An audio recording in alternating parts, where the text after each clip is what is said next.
interrupted Pence, and maybe if I don't know what the numbers are of who interrupted the most, but the point was it was a discussion, and she went from topic to topic, got through the topic.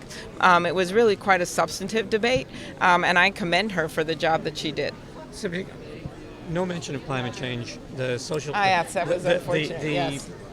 issue of pro-choice came up very late. Yes, but it was a full-throated discussion about that issue. They both have interesting positions on that.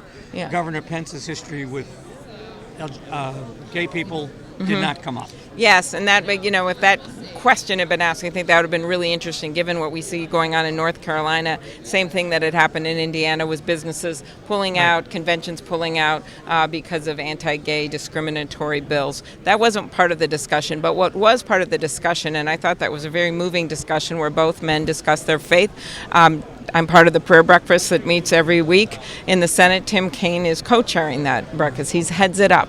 And I thought that was a very good discussion. But I think when you started to get to the issue of contraception and a woman's right to choose, Tim Kaine was so strong in explaining how, in fact, the Trump view and the Pence view of overturning Roe v. Wade, what would that really mean to women?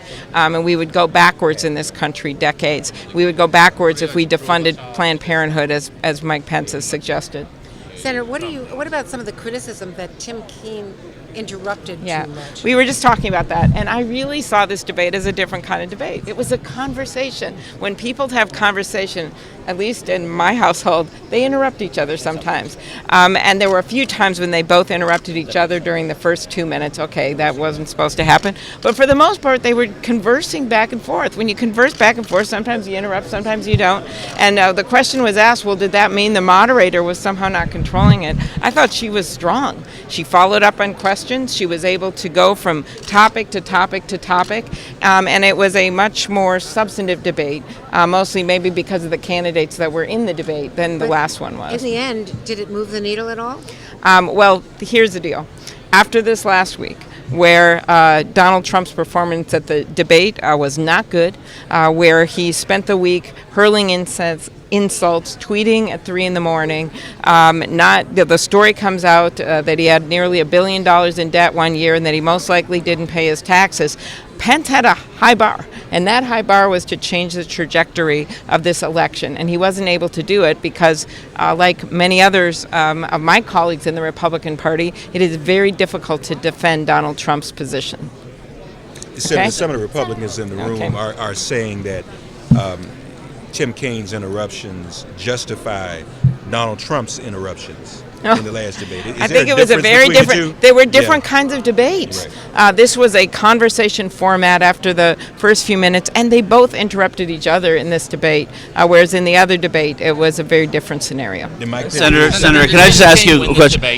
I believe that he did, and I believe that, first of all, I think both men did a good job in terms of expressing their own views. But there was one difference, and that is that Tim Kaine fully defended Hillary Clinton throughout the debate. He talked about the work she did with pride, and I just didn't hear that from Pence. Sometimes he talked about what Donald Trump wanted to do, but every single time that he was challenged by Kaine to defend things like not putting forward your taxes, having nuclear weapons in countries that don't even have them, he wasn't able to do that. And so while he was articulate and while he spoke from the heart, I believe he had a high bar, and that was to change the trajectory of the last week. That didn't happen. What do you feel about the Senator?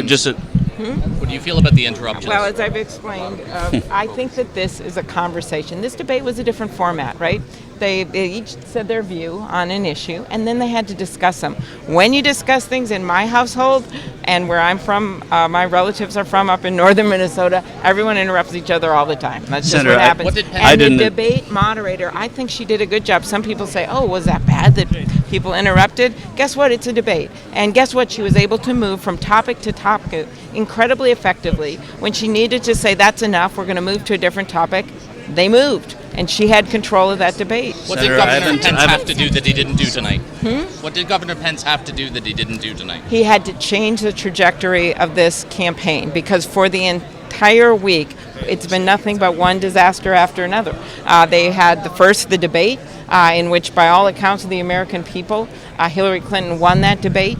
You then went into the attacks for days on the former Miss Universe and him making fun of her weight and doubling down on that. You then went into the fact that when Hillary Clinton had challenged him to release his tax returns, he did not do it. And then one showed up, New York Times writes a story, and what happens out of that? Well, we find out that he had accumulated nearly $1 billion in debt in 1 year. That's even big by Washington, D.C. terms. And then doesn't appear to have paid taxes after that. And so he had a miserable week. And he's had bad ones before, going after the judge with Hispanic roots, going after people who have served. He's done that, but this week was like no other. And so Pence had to change that trajectory. I don't believe that happened. Senator, did he do well by between where the top of the ticket is on Russia and where? I understand. I do too. I'm just wondering to what extent you saw a discrepancy between where Governor Pence's language on Russia and what we've seen Donald Trump on the issue. Well, yeah, I mean, he did go in. I think it was a deeper dive into some of the issues with Russia, but the fact that he still could not defend the fact that Trump. He kept saying, "Well, no, Trump didn't ever say that he might have business dealings with Russia." And I believe there is some evidence out there. And then Tim said, "Well, why don't you then put your tax returns out so we can see if you have had business with Russia?" So I think there was a lot of back and forth. One of my favorite moments of creative moments was when Kane painted the image of the Mount Rushmore of Donald Trump, which included, of course, Putin as one of the figures up carved in stone. So did you see a difference a bit between the way that Trump has talked about Putin and the way that we saw Governor Pence talking about Putin? I think there was a bit of less of when Pence talked about it was with less admiration. Is that a problem to sort of have to? No. I think that was Tim Kaine's point. There is a major discrepancy between the two, and many, many different issues. And then you haven't been able to see that Pence couldn't defend it. All right, Senator. I promise not to ask you if Tim Kaine interrupted too many times. It's a lot. But what my question is: did Mike Pence avoid well tonight? Did he do what he had to do in terms of deftly avoiding answering the questions about the taxes? And then to follow with that, are the taxes important? Because Congressman Pompeo just told me it doesn't matter. People don't care about the taxes. Well, the taxes are important because he's running for president of the United States. And he made a promise that he would put those out there, and he hasn't. So that's problem number one. Problem number two is that what we do know about the taxes is that he had nearly $1 billion in debt in 1 year, and then that leads us to believe he didn't pay taxes for years and years and years, but we're not able to get to the bottom of that, so it creates a lot of problems. Problem number three, as Tim Kaine has pointed out, you have the fact that you don't know what kind of dealings he's had with Russia or with any of these leaders. And I'd say the last thing, which is most important to me, is that the way Donald Trump has done business with accumulating debt and not paying taxes really bleeds into his policy proposals. He has a policy proposal that helps those at the top, benefits people like Donald Trump. And just as he accumulated debt himself, this policy proposal, $5 trillion in debt. Just as in his business dealings, he didn't treat workers well. Policy proposals, you've got his vice president saying he didn't want to increase the minimum wage in the past. So you can't separate out the two between how he's conducted his business and what his policy proposals are before the American people. And I don't think that should be lost. And do you think the first part of it, just the Pence question, did he do well to avoid answering anything about Trump? Is that part of his assignment? Well, I think part of his assignment was to go and present his own credentials, which I think he did aptly.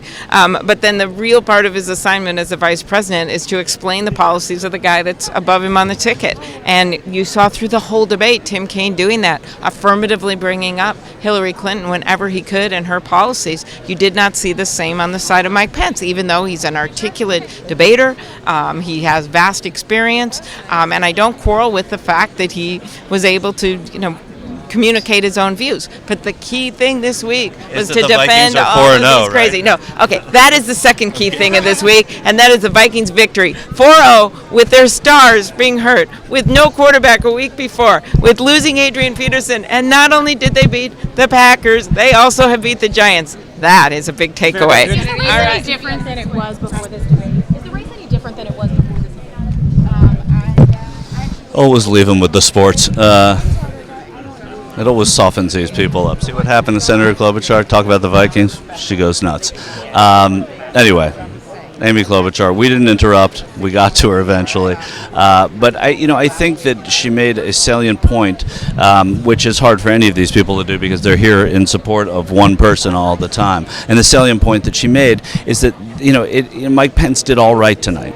And Mike Pence did what he had to do tonight, but at the end of the day, it's not going to matter because it's Donald Trump on Sunday in St. Louis who's going to have to answer for Donald Trump, even if Mike Pence didn't do it today. So on that, it's great. And she knew a lot about the Vikings, which was kind of interesting. I mean, she knew the injuries, everything. Impressed. What do we think, Eric? Should we keep going here? Hey, I do want to remind everybody that tonight we've done this amazing civil rights piece that everybody should watch on TYT Politics about the civil rights history of Farmville, Virginia, where we stand right now. And just come back for that. It'll probably be heavily promoted, and you'll be reminded over Twitter and everything. Come back and watch that. Eric Byler worked very hard on it. I was with him today as well, so we'll take a look at that. Eric, where are we headed? Why don't we stop and see if they want to go live? Oh, okay. Let's do that. Okay, so we'll be back. We may go live on the Young Turks with Jank and Ben and Jimmy and whoever else is there, and John, I'm guessing. Okay.